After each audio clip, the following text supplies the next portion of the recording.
गहरी और ज़्यादा सोच के कारण दुनिया में इतने सारे आविष्कार हुए। अगर हमारे इस दुनिया के वैज्ञानिक ज़्यादा और गहरी सोच नहीं रखते तो क्या इतने सारे आविष्कार हो पाते? कैसे गाड़ियाँ बनती, कैसे बिजली बनती, कैसे इतनी बड़ी बड़ी मशीनें बनती? और फिर हम कहते हैं कि ज़्यादा सोचना बहुत हानिकारक होता है, वो आपको डिप्रेशन में लेकर जाता है। क्या सच में ऐसा ही है? क्या आदमी को ज़्यादा नहीं सोचना चाहिए? क्योंकि अगर ऐसा है तो इतने बड़े बड़े आविष्कार कभी नहीं हो पाते। लेकिन सोचने की बात यह है कि हम किस विषय के बारे में अपनी सोच ज़्यादा रखते हैं, किस विषय के बारे में हमारी सोच ज़्यादा गहरी होती है। अगर सही दिशा में सोचा जाए तो आपकी सोच ही आपके लिए आगे रास्ते निर्धारित करती है। लेकिन अगर आपकी सोच इधर उधर बिखरी हुई है, अलग अलग दिशाओं में है, तो वही सोच आपके लिए आत्मघाती बन जाती है। एक नदी को देख लीजिए, जो एक धारा में बहती है तो कितने लोगों का उद्धार करती है। लेकिन अगर वही नदी इधर उधर अलग अलग दिशाओं में बहने लग जाए तो वही नदी विनाशकारी बन जाती है। उसी तरह सर्दियों में आग तापना किसको नहीं अच्छा लगता, लेकिन आग को एक दूरी से ही ताप जाए तो ही आनंद देती है। अगर कोई आदमी ज़्यादा चाह में अपना हाथ उस आग में डाल दे तो उसे आग तो जला ही देगी। इसी प्रकार हमारी सोच होती है। सोच की सही दिशा और सही मूल्यांकन बहुत ज़रूरी होता है। आज की जो बहुत कहानी मैं आपको सुनाने वाला हूँ, इसमें आपको सही नज़रिए से सोचने का एक रास्ता मिलेगा। इसके बाद आप अपनी ज़्यादा सोचने की बीमारी से परेशान नहीं होंगे, बल्कि वही चीज़ आपके लिए ताकत बन जाएगी। इससे पहले कि आप इस कहानी में खो जाएं, आप इस चैनल को सब्सक्राइब कर लीजिए। बात उस समय की है जब बहुत ज़्यादा संसाधन लोगों के पास नहीं हुआ करते थे। ना ही गाड़ियाँ हुआ करती थी और ना ही आधुनिक मशीनें हुआ करती थी। जब भी किसी आदमी को नगर में जाना होता तो वो पैदल या फिर किसी गाड़ी घोड़े में जाता, और इसी प्रक्रिया में उसे नगर पहुंचने में बहुत दिन लग जाते। इसी समय में रामपुरा नाम के गांव में एक रवि नाम का लड़का रहता था। वो अपने परिवार के साथ रहता था। रवि अभी 22 वर्ष का ही था, लेकिन उसमें युवा होने का जोश और स्वरूप था। वह हर काम को बड़ी लगन के साथ करता और अपने काम को अंजाम तक पहुंचाकर ही दम लेता। जब भी किसी के साथ कुछ बुरा होते देखता तो वहीं पर वो विरोध करता और सामने वाले आदमी को उसकी गलती का एहसास कराता था। लेकिन रवि की माँ रवि के इस स्वभाव के कारण बहुत परेशान रहती थी। उसे हर वक्त अपने बेटे की चिंता रहती थी। माँ जानती थी कि रवि बहुत ही आक्रामक प्रकृति का युवक है, और जब रवि किसी काम के सिलसिले में कभी नगर में जाता तो कई कई दिनों तक वो वापस नहीं लौटता। इस बीच रवि की माँ अपने बेटे के बारे में सोच सोच कर बहुत परेशान रहती थी। उसके मन में हर वक्त अपने बेटे के प्रति कुछ अनहोनी होने का ख्याल चलता रहता था। अपने बेटे की चिंता में रवि की माँ कभी कभी तो खाना पीना तक भूल जाती थी और पूरे दिन अपने बेटे के बारे में ही सोचती रहती। और ये बात गांव में रवि के दुश्मनों को भी पता थी, क्योंकि रवि की माँ रवि के बारे में बहुत ज़्यादा सोचती थी। इसी तरह जब एक बार रवि नगर में गया हुआ था तो किसी ने गांव में अफवाह उड़ा दी कि रवि की घोड़ा गाड़ी पलट गई है, जिससे रवि की मृत्यु हो गई। ये बात पूरे गांव में आग की तरह फैल गई। फैलते फैलते ये बात रवि की माँ के कानों तक पहुँच जाती है। रवि की माँ के पैरों तले जमीन खिसक गई। उसका एकलौता पुत्र अब इस दुनिया में नहीं रहा। वो ख्याल उसकी माँ के मन को तोड़ देता है और उसकी हृदय गति रुक जाती है। उसकी हृदय गति रुकने के कारण रवि की माँ वहीं पर बेहोश हो जाती है। उस वक्त उसके आसपास गांव की कुछ महिलाएं मौजूद थी। वह तुरंत ही रवि की माँ को गांव के एक वैद्य के पास लेकर चली गई, जिससे रवि की माँ की जान तो बच गई, लेकिन उसका दिल अभी भी रवि के लिए दुख रहा था। उसके पास कोई रास्ता नहीं था जिसके वह अपने बेटे की खैर खबर ले सके, क्योंकि उस वक्त ना तो कोई फोन होते थे और ना ही संदेश का कोई माध्यम होता था। इसी वजह से रवि की माँ की हालत और ज़्यादा बिगड़ती जा रही थी। कुछ दिनों बाद रवि अपना काम खत्म करके नगर से अपने गांव वापस लौटता है। वापस लौटकर जब उसे पूरी कहानी पता चलती है तो रवि गुस्से से भर जाता है।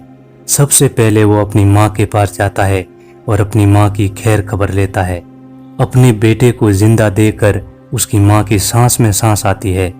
उसके बाद रवि अपनी माँ से कहता है कि माँ, जिन लोगों ने ये झूठी खबर गांव में उड़ाई, उन लोगों को मैं अच्छे से जानता हूँ। वो सब मेरे दुश्मन हैं और मैं एक एक को उसकी गलती की सजा दूंगा। तू बीच में मत आना। लेकिन रवि की माँ अपने बेटे को लेकर बहुत चिंतित थी। उसने अपने बेटे के सामने हाथ जोड़कर कहा, मेरे बेटे ऐसा मत कर। अगर तुझे कुछ हो गया तो मैं जिंदा नहीं रह पाऊंगी। अपनी माँ की यह हालत देखकर रवि की आंखों में आंसू आ जाते हैं और उसका सारा गुस्सा ठंडा हो जाता है। एक बात जो रवि के मन को परेशान कर रही थी वह थी उसकी माँ अभी ठीक नहीं हुई थी। इसीलिए रवि अपनी माँ का इलाज कराने के लिए उसे नगर लेकर जाता है। वहाँ पर वो अपनी माँ को किसी बड़े वैद्य को दिखाता है, लेकिन बड़ा वैद्य देखने के बाद कुछ दवाइयाँ देकर कहता है कि आपकी माँ को वैसे तो कोई रोग नहीं है, बस वो ज़्यादा सोचने की बीमारी से ग्रस्त है और वास्तव में ऐसी कोई बीमारी नहीं होती। आदमी को खुद ही अपना मन काबू में करना पड़ता है। ये सब जान लेने के बाद रवि अपनी माँ को लेकर वापस अपने घर आ जाता है, लेकिन अब ये एक समस्या बन गई थी। अब रवि अपने काम के सिलसिले में ज़्यादा दिनों तक नगर में नहीं जा पाता था, क्योंकि उसे अपनी माँ की चिंता सताने लगी थी। कहीं मेरी माँ मेरे बारे में ज़्यादा सोचकर परेशान ना हो जाए और कोई माँ को बीमारी ना हो जाए। इसी चिंता की वजह से रवि का व्यापार दिन ब दिन घट रहा था। रवि इस बात से बहुत परेशान रहने लगा। रवि ने 1000 बार अपनी माँ को समझाने की कोशिश की कि माँ मुझे कुछ नहीं होगा, मैं अपने काम के सिलसिले में जाता हूँ, आप चिंता मत किया करो। लेकिन उसकी माँ एक भी बात मानने को राजी नहीं थी। माँ कहती थी, बेटा मेरा मन ही ऐसा है कि अपने आप खुद से सोचने लगता है, मैं खुद को रोक नहीं पाती हूँ। बात तो सही थी, इसीलिए रवि अपनी माँ को गांव में अकेला छोड़कर नहीं जाता। लेकिन हर इंसान को कर्म तो करना ही पड़ता है। लेकिन रवि अपनी माँ के साथ रहने लगा तो उसका कर्म, उसका काम धीरे धीरे चौपट होता चला गया। फिर एक दिन रवि को पता चला कि पड़ोसी गांव में एक बौद्ध भिक्षु आया हुआ है और वो इंसानी दिमाग के बारे में बहुत ज़्यादा ज्ञान रखता है। इसलिए रवि एक उम्मीद के साथ अपनी माँ को लेकर उस बौद्ध भिक्षु के पास पहुंच जाता है। जब वो दोनों बहुत दुख के साथ उस बुद्ध भिक्षु के पास पहुंचे तो वो खाना खा रहे थे। उन्होंने उन्हें जाकर प्रणाम किया, लेकिन बदले में बौद्ध भिक्षु ने कोई जवाब नहीं दिया और चुपचाप अपना खाना खाते रहे। खाना खाने के बाद उन्होंने रवि से उसके यहाँ पहुंचने का कारण पूछा। इस पर रवि ने उन्होंने सारी कहानी सुना दी। ये सुनकर वो बौद्ध भिक्षु कहते हैं कि अक्सर इंसान अपनी बुद्धि को समझ नहीं पाते और जो वो उसकी सबसे अच्छी साथी हो सकती है, सबसे अच्छी गुरु हो सकती है, वही उसकी सबसे बड़ी दुश्मन बन जाती है। जैसा कि तुम्हें वैद्य ने बताया कि ये कोई बीमारी नहीं है, ये ज़्यादा सोचने की वजह से होता है और इंसान का अपने मन पर तो कोई काबू रहता ही नहीं, तो अपने दिमाग में आने वाली विचारों को कैसे रोक सकता है। ये सुनकर रवि कहता है कि यही तो महात्मा मैं आपसे जानने के लिए आया हूँ। अगर कोई हल आप मुझे बता सकते हो तो इसके द्वारा मेरी माँ ठीक हो जाए, ज़्यादा सोचने की समस्या से निजात पा ले, तो मैं आपका बहुत बड़ा आभारी रहूँगा। इसका उत्तर देते हुए बौद्ध भिक्षु ने कहा कि ज़्यादा सोचना कोई गलत नहीं है, कोई बुरी बात नहीं है, लेकिन इंसान अक्सर उन्हीं चीज़ों के बारे में ज़्यादा सोचता है जो उसके काम की नहीं होती, जो व्यर्थ की होती है। मतलब चिंताओं को आदमी अपने आप अपने साथ चिपका लेता है। मैं तुम्हें 6 सूत्र बता रहा हूँ जिससे तुम्हारी माँ ज़्यादा सोचने की बीमारी से, ज़्यादा सोचने के स्वभाव से निजात पालेगी। बुद्ध भिक्षु ने कहना शुरू किया, सबसे पहली बात, सबसे पहला सिद्धांत और सबसे पहला सूत्र अपने विचारों को समझना होता है। मौन होकर हमें अपने विचारों को देखना होता है। जब हम मौन होते हैं तो इसका मतलब ये होता है कि हम किसी भी गतिविधि में शामिल नहीं हैं और उस समय हम अपने विचारों को पढ़ सकते हैं। हमें भली भांति भी देख सकते हैं कि हमारे मन में किस प्रकार के विचार उठ रहे हैं और हम ये समझने लगते हैं कि हमारे ज़्यादातर विचार किसके संबंधित होते हैं। तो हम ये भी जान पाते हैं कि इससे विचारों को उठने का क्या कारण है, क्योंकि वही विचार जो सबसे ज़्यादा संख्या में हमारे अंदर होते हैं, हमारे दिमाग में आते हैं, वही हमारा स्वभाव होता है, वही हमारे स्वभाव को निर्मित करते हैं।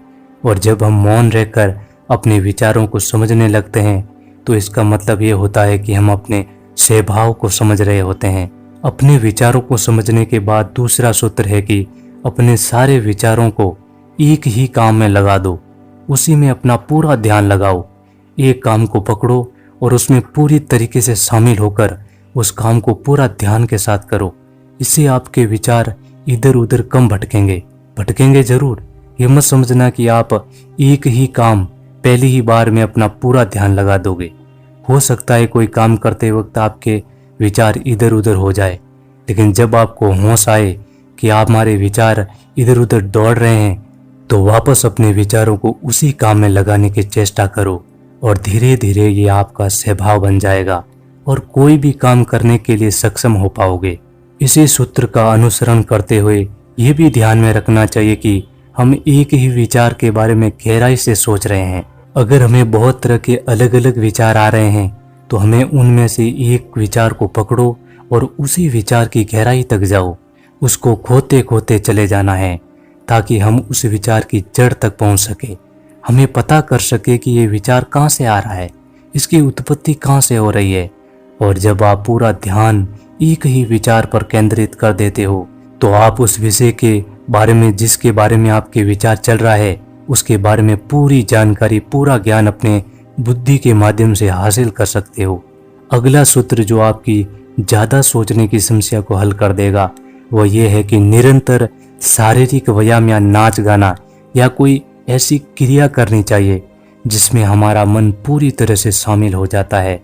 उससे हमारे मन के सारे विचार, सारी इधर उधर की बातें भूल जाती है और हमारा मन एकदम निर्मल हो जाता है। ये तो आप लोगों ने भी महसूस किया होगा कि जब हम शारीरिक व्यायाम या नाच गाना करते हैं तो मन को कितना सुकून, मन को कितनी शांति मिलती है। हमें पता है, फिर भी हम ये काम नहीं करते। फिर ये किसकी गलती है?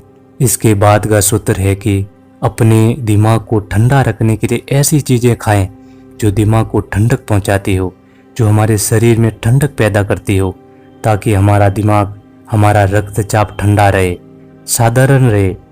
साधारण रह सके। जैसे कि अलग अलग तरह के फल, नारियल पानी, हरी सब्जियां, जूस।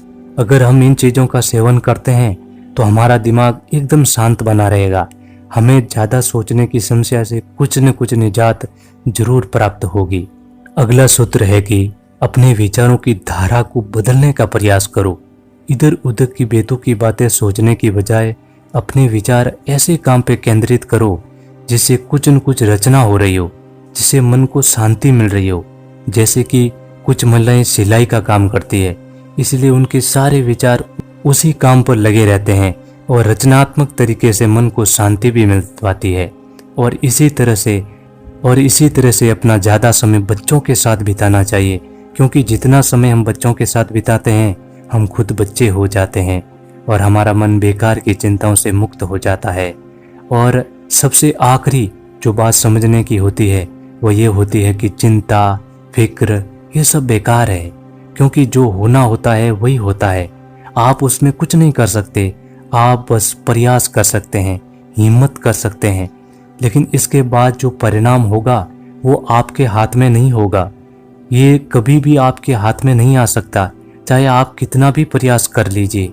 इसीलिए गीता का एक उपदेश हमेशा अपने मन में रखें, जो होता है अच्छे के लिए होता है, जो हो रहा है अच्छे के लिए हो रहा है और जो होगा अच्छे के लिए ही होगा। दोस्तों, आज के समय में हम देखते हैं कि कितने ही लोग डिप्रेशन का शिकार हो रहे हैं। ये सब डिप्रेशन सिर्फ एंड सिर्फ हमारी ज़्यादा सोचने की वजह से ही होता है। इसके लिए मेडिकल साइंस डॉक्टरों ने एक से एक दवाइयाँ बना दी, लेकिन आप खुद सोचिए, क्या आप अपनी ज़्यादा सोचने की हैबिट, अपनी ज़्यादा सोचने की आदत किसी दवाई से कम कर सकते हैं? दवाई से आपको थोड़ी देर के लिए शांति जरूर मिल सकती है। जैसे कि रात में अगर हम नींद की गोली लेकर सोते हैं तो रात भर हमें अच्छी नींद आती है, लेकिन फिर हम अगले रात क्या करेंगे? क्या हम निरंतर गोलियों पर ही निर्भर होते चले जाएंगे? इसीलिए ये वीडियो बनाने का हमारा उद्देश्य है कि आप अपना इलाज इसमें करना सीखें। आपके अंदर सब कुछ है, आपके अंदर सब कुछ भरा हुआ है। आपको अपने दिमाग और अपनी सोच पर काम करने की जरूरत है। छोड़ दीजिए बेकार की दवाइयाँ, वो सब आपको अंदर से खोखला बना रही हैं। ध्यान का मार्ग अपनाना शुरू कीजिए, आपके रास्ते इससे ही अपने आप साफ होने लग जाएंगे और आपको अपने जीवन में एक नया सवेरा देखने को मिलेगा, एक नया उगता हुआ सूरज देखने को मिलेगा। तो आइए हमारे साथ इस मुहिम में जुड़िए और भारत को ज़्यादा सोचने की चिंताओं से, डिप्रेशन से, इन सब से मुक्ति दिलाइए। तो दोस्तों, कैसी लगी आपको ये कहानी? अच्छी लगी तो लाइक और सब्सक्राइब जरूर कर देना। चैनल को सब्सक्राइब कर दीजिए दोस्तों, ताकि हमारी अगली वीडियो भी आप अच्छे से देख सकें। तो मिलते हैं अगली कहानी में, तब तक के लिए अपना ख्याल रखें।